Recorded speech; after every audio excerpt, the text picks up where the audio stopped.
Hai teman-teman, kami dari kelompok 5 ingin mempresentasikan tentang perkembangan kepribadian dan pengukuran kepribadian. Sebelum kami menjelaskan isi materinya, kami akan memperkenalkan anggota kami terlebih dahulu. Yuk! Saya Firza Ramadhaniar. Saya sendiri Amalia Rizky Ramadan. Saya Elis. Saya Alsia. Apa itu perkembangan kepribadian dan bagaimana prosesnya? Pengertian kepribadian. Kepribadian adalah sebuah konsep yang sangat sukar dimengerti dalam psikologi, meskipun istilah ini digunakan sehari-hari.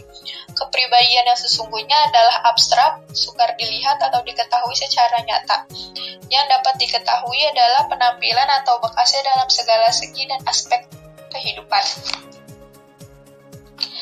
Dengan kata lain, pribadi atau kepribadian itu dipakai untuk menunjukkan adanya ciri-ciri khas yang ada pada seseorang. Proses perkembangan kepribadian. 1. Pendidikan langsung, yaitu melalui penanaman pengertian tentang tingkah laku sebagai pribadi yang benar atau baik oleh orang tua, guru, atau orang dewasa lainnya. 2. Identifikasi, yaitu dengan cara meniru penampilan atau tingkah laku seseorang yang menjadi idolanya. Aspek-aspek kepribadian. Yang pertama, aspek kejasmanian, kedua aspek kejiwaan, dan ketiga aspek kerohanian yang luhur. Aspek kejasmanian meliputi tingkah laku luar yang mudah nampak atau terlihat, yaitu yang dikerjakan oleh lisan seperti membaca Al-Quran, yang dikerjakan oleh anggota tubuh lain seperti berbakti kepada orang tua. 4. Faktor-faktor yang mempengaruhi terbentuknya kepribadian. Yang A. Pembawaan atau hereditas. Pembawaan ialah segala sesuatu yang telah dibawa oleh anak sejak lahir, baik yang bersifat kejiwaan maupun yang bersifat keturunan. Yang B. Lingkungan. Faktor-faktor lingkungan yang paling berperan dalam perkembangan kepribadian adalah rumah, sekolah, teman sebaya, self-konsep atau citra diri. Lalu, apa pengertian psikopatologi dari kepribadian dan bagaimana gejalanya? Yang pertama, pengertian psikopatologi. Psikopatologi adalah patologi kelainan jiwa, cabang ilmu kedokteran yang mempelajari sebab-sebab dan sifat gangguan jiwa. Psikopatologi merupakan suatu studi tentang gangguan mental mencakup pikiran, perasaan, dan perilaku yang abnormal. Psikopatologi cenderung menunjukkan penyimpangan dan lebih evaluatif daripada kepribadian. Yang kedua, psikopatologi dari kepribadian. Gangguan kepribadian adalah suatu kondisi yang menyebabkan penderitanya memiliki pola pikir dan perilaku yang tidak sehat dan berbeda dari orang normal. Kondisi ini dikategorikan sebagai penyakit mental. Penderita gangguan kepribadian bisa dikenali dengan beberapa ciri-ciri berikut. Yang pertama, berperilaku aneh. Yang kedua, mengurung diri atau menghindari interaksi sosial. Yang ketiga, sulit menjalani hubungan dekat dengan orang lain. Yang keempat, kesulitan mengendalikan pikiran dan sering berprasangka buruk.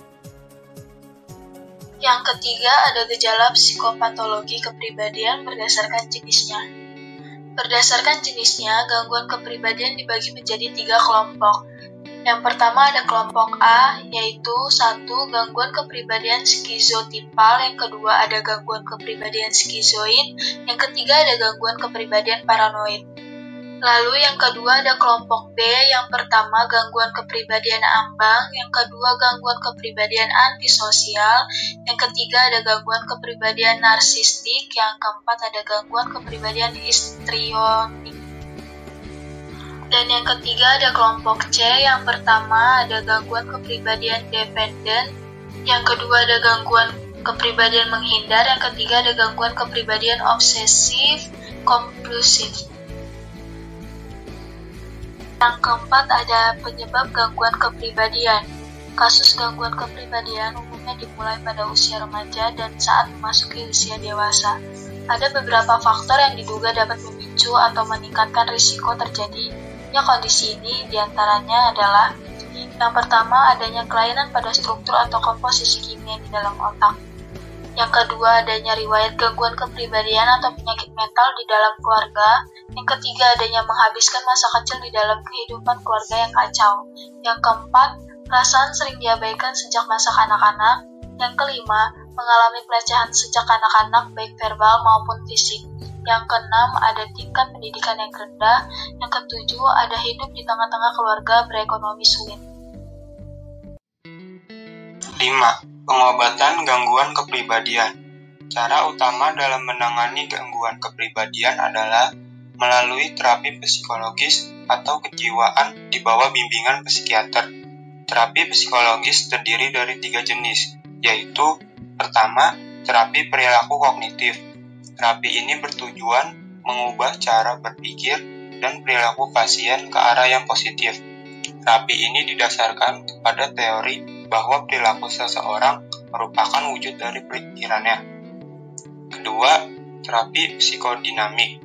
Terapi ini bertujuan mengeksplorasi dan membenahi segala bentuk penyimpangan pasien yang telah ada sejak masa kanak-kanak.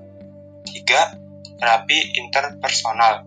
Terapi ini didasarkan kepada teori bahwa kesehatan mental seseorang sangat dipengaruhi oleh interaksi mereka dengan orang lain. Selain terapi psikologis, dokter bisa memberikan obat-obat kepada pasien. Namun penggunaan obat hanya disarankan apabila gejala-gejala yang terkait dengan gangguan kepribadian sudah memasuki tingkat menengah atau parah. Melakukan pengukuran terhadap kepribadian seseorang bertujuan untuk mengetahui corak kepribadian secara pasti dan terinci. Cara mengukur atau menyelidiki kepribadian yaitu bermacam-macam, antara lain, pertama, observasi. Menilai kepribadian dengan cara memperhatikan langsung tingkah laku serta kegiatan yang dilakukan oleh yang bersangkutan. 2. Wawancara. Menilai kepribadian dengan mengadakan tatap muka dan berbicara dari hati ke hati dengan orang yang dinilai, agar diperoleh hasil yang murni. 3. Inventory. Inventory adalah sejenis pertanyaan yang harus dijawab oleh responden secara ringkas, biasanya mengisi kolom jawaban dengan tanda cek. 4. Teknik proyektif.